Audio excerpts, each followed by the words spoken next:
U posljednjoj, do sada najjačoj, najvećoj i najžešćoj četničkoj ofanzivi na Bihaćki okrug i na sam grad Bihać, naši hrabri borci dolijevaju svim izazovima.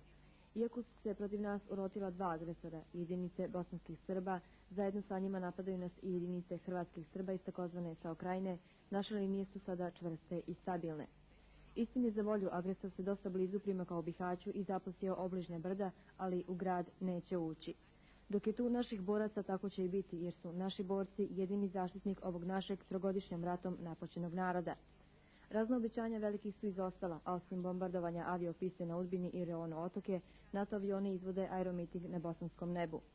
U proteklih nekoliko dana naši su borci uprkos svemu zabilježili i neke nove uspjehe.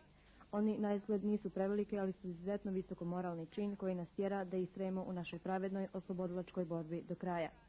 Borci Petog korpusa se ne daju, već vještim manevrima uspješno dolijevaju neprijatelju koji je ovom prilikom upotrijebio gotovo sva sredstva: artiljeriju, pješadiju, protivavijonska oružja i rakete. Borci Petog korpusa uspješno su odbili sve napade na Bugaru, proširili dio slobodne teritorije i neprijatelju nanijeli velike gubitke u materijalno-tehničkim sredstvima i u živoj sili, uzeli velike količine municije i oružja. U borbama koje su se vodile gotovo prsa u prsa, borci Petog korpusa osvojili su još jedan tank, ovog puta T-55, dok su drugi onesposobili. Borbe su vođene u samu pistu aerodroma Željeva, dakle u samu našu državnu granicu. I tu su nesebičnu pomoć i podršku svojim zajedničkim interesima iskazali Srbi iz SAO Krajine, napadajući nas sa hrvatske teritorije zajedno sa bosansko-hercegovačkim Srbima.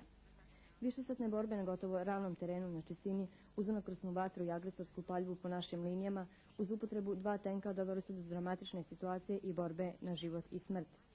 Svuda je gorjelo, eksplozija na 100 ispaljenih artiljerijskih hitaca i kiša metaka nije mogla zaustaviti naše borce da ostanu čvrsti i na tom dijelu ulaze u Bihaćku zaštićenu zonu koju štite jedino naši borci.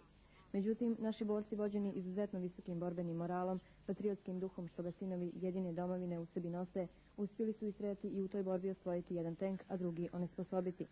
Četnici su bježali kao pomahnitali.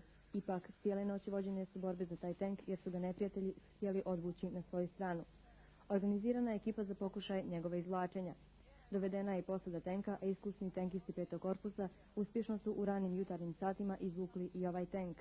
On je sada u upotrebi jedino što je promijenio vlasnika, ali ono što možemo reći, taj osvojeni tank je na pravoj strani i u rukama onih koji se brane u službi naše pravedne oslobodilačke borbe.